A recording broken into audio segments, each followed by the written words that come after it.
ಭಾರತಾಂಬೆ ನಿನ್ನ ಜನ್ಮದಿನ. 79ನೆಯ ಸ್ವಾತಂತ್ರ್ಯೋತ್ಸವದ ಶುಭಾಶಯಗಳು.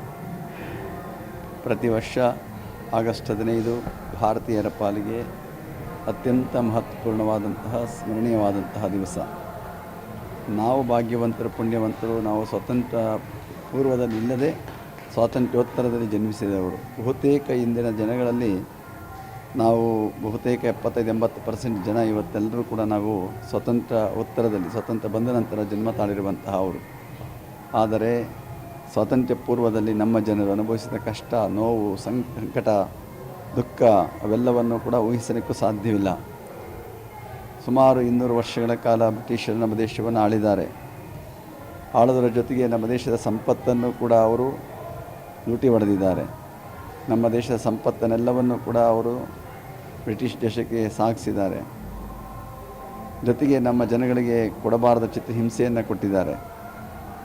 ಇದೆಲ್ಲದರ ಒಂದು ಹಿನ್ನೆಲೆ ನೋಡಿ ನಮ್ಮ ಭಾರತೀಯರೆಲ್ಲರೂ ಕೂಡ ಒಗ್ಗಟ್ಟಾಗಿ 1857ರಿಂದ ಈ ಸ್ವಾತಂತ್ರ್ಯ ಹೋರಾಟ ಒಂದು ರೂಪವನ್ನು ಪಡ್ಕೊಂಡು 1947ರವರೆಗೆ ಅನೇಕ ನಾಯಕರು, ರೈತರು, ಕಾರ್ಮಿಕರು, ಮಹಿಳೆಯರು, ವಿದ್ಯಾರ್ಥಿಗಳು ಪ್ರತಿಯೊಬ್ಬರೂ ಕೂಡ ಈ ಸ್ವಾತಂತ್ರ್ಯ ಹೋರಾಟದಲ್ಲಿ ತಮ್ಮನ್ನು ತೊಡಗಿಸಿಕೊಂಡು ಬಲಿದಾನ ಮಾಡಿದ್ದಾರೆ, ಪ್ರಾಣಾರ್ಪಣೆ ಮಾಡಿದ್ದಾರೆ, ತಮ್ಮ ಸರ್ವಸ್ವವನ್ನು ಕಳ್ಕೊಂಡಿದ್ದಾರೆ, ಬಂಧು ಬಾಂಧವರನ್ನು ಕಳ್ಕೊಂಡಿದ್ದಾರೆ.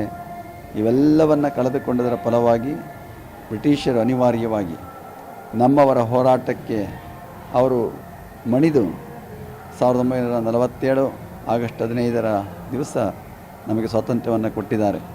ಇಡೀ ಜಗತ್ತಿನಲ್ಲಿ ಸತ್ಯ, ಅಹಿಂಸೆ, ಶಾಂತಿ ಇದರ ಮೂಲಕವಾಗಿ ಸ್ವತಂತ್ರವನ್ನು ಪಡೆದಂತಹ ಒಂದು ದೇಶ ಅಂದರೆ ಅದು ಭಾರತ ದೇಶ ಅಂತೇಳಿ ಕರೆಸ್ಕೊಳ್ಬೇಕಾಗಿರುವಂಥದ್ದು.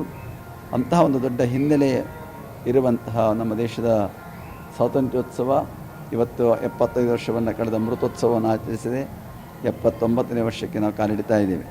ಈ ಸಂದರ್ಭದಲ್ಲಿ ನಾವೆಲ್ಲರೂ ಕೂಡ ಭಾರತೀಯರು ನಮ್ಮ ಜವಾಬ್ದಾರಿಗಳನ್ನು, ಕರ್ತವ್ಯಗಳನ್ನು ಅರಿತುಕೊಳ್ಳಬೇಕಾಗಿರುವಂಥದ್ದು.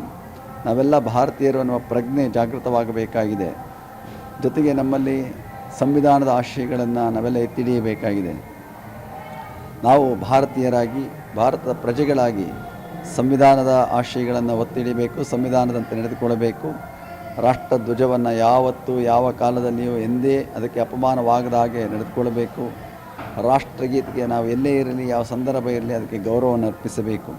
ಕೊನೆ ಪಕ್ಷ ಈ ಮೂರನ್ನಾದರೂ ಕೂಡ ನಾವು ಭಾರತೀಯ ಪ್ರಜೆಗಳಾಗಿ ಆಚರಿಸಬೇಕಾಗಿರುವಂಥದ್ದು ನಮ್ಮೆಲ್ಲರ ಕರ್ತವ್ಯ ಆಗಿದೆ. ಹಾಗೆ ಅಖಂಡ ಭಾರತತ್ವದ ಪ್ರಜ್ಞೆ ನಮ್ಮಲ್ಲಿ ಜಾಗೃತವಾಗಬೇಕು. ನಾವು ಯಾವುದೇ ರಾಜ್ಯದವರಾಗಿರಲಿ, ಯಾವುದೇ ಭಾಷೆಯನ್ನು ಮಾತನಾಡಲಿ, ಯಾವುದೇ ಸಂಸ್ಕೃತಿ ಇರಲಿ, ಯಾವುದೇ ಆಚರಣೆ ಇರಲಿ, ಯಾವುದೇ ಧರ್ಮ ಇರಲಿ, ಆದರೆ ನಾವೆಲ್ಲರೂ ಕೂಡ ಅಖಂಡ ಭಾರತೀಯರು ಅನ್ನುವಂತಹ ಒಂದು ಮನಸ್ಸು, ಪ್ರಜ್ಞೆ ಯಾವತ್ತೂ ಕೂಡ ಭಾರತೀಯರಲ್ಲಿ ಮೂಡಬೇಕಾಗಿದೆ. ನಮ್ಮ ದೇಶದ ವಿಶೇಷತೆ ವಿವಿಧತೆಯಲ್ಲಿ ಏಕತೆ. ಅನೇಕ ಭಾಷೆಗಳಿದೆ, ಅನೇಕ ವಿಧವಾದ ಸಂಸ್ಕೃತಿ ಇದೆ. ಆಮೇಲೆ ನಮ್ಮ ದೇಶದಲ್ಲಿ ವೇಷಭೂಷಣಗಳು ಬೇರೆ ಬೇರೆ ಇದೆ, ಆಹಾರ ವಿಹಾರಗಳು ಬೇರೆ ಬೇರೆ ಇದೆ. ಅನೇಕ ರಾಜ್ಯಗಳೆಲ್ಲ ಸೇರಿ ಇದು ಭಾರತ ಆಗಿರುವಂಥದ್ದು. ಇಂತಹ ಅಖಂಡ ಭಾರತೀಯತ್ವದ ಪ್ರಜ್ಞೆ ನಮ್ಮೆಲ್ಲರಲ್ಲೂ ಮೂಡಬೇಕಾಗಿದೆ. ಈ ಸಂದರ್ಭದಲ್ಲಿ ನಾವು ಅಂತಹ ಆತ್ಮಾವಲೋಕನವನ್ನು ಮಾಡಿಕೊಳ್ಳುವಂಥ ಪ್ರಯತ್ನವನ್ನು ಮಾಡ್ತಾ, ಈ ವರ್ಷದ ಸ್ವಾತಂತ್ರ್ಯೋತ್ಸವದಲ್ಲಿ ಒಂದೆರಡು ನಿರ್ಣಯಗಳನ್ನು ಮಾಡ್ತಾ, ಇವತ್ತು ಏನು ಸ್ವಾತಂತ್ರ್ಯ ಹೋರಾಟಕ್ಕೆ ನಮ್ಮ ಸೈನಿಕರಿರ್ಬೋದು, ನಮ್ಮ ಜನಗಳಿರ್ಬೋದು ಹೋರಾಟವನ್ನು ಮಾಡಿ ಅನೇಕ ಮಹಾಪುರುಷರುಗಳೆಲ್ಲ ತ್ಯಾಗವನ್ನು ಮಾಡಿದ್ದಾರೆ. ಇವತ್ತು ನಾವು ಕೂಡ ಇವತ್ತಿನ ನಮ್ಮ ದೇಶದೊಳಗಿರುವ ಕೆಲವು ನಮ್ಮ ದೇಶದಲ್ಲಿ ನಾವು ಕಾಣ್ತಾ ಇರುವಂಥ ಶತ್ರುಗಳು ಅಂದರೆ ಬಡತನ ಇದೆ, ಅಜ್ಞಾನ ಇದೆ, ಅಸಮಾನತೆ ಇದೆ, ಮತ್ತು ಇವತ್ತು ಕಾಣ್ತಾ ಇರುವಂತಹ ಪರಿಸರ ಮಾಲಿನ್ಯ ಇದೆ.